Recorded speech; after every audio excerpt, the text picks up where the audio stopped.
Evet arkadaşlar, bugünkü gündemimiz tahdit kodu olanlar en çok hangi yanlışı yapıyorlar? Benim tahdit kodum var.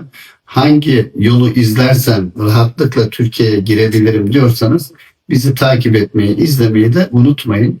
Tahdit kodunuz varsa Türkiye'ye tekrar girmek ya da işlem yapmak istiyorsanız en büyük hata aynı başvuruyu tekrar tekrar yapmanız olmuştur.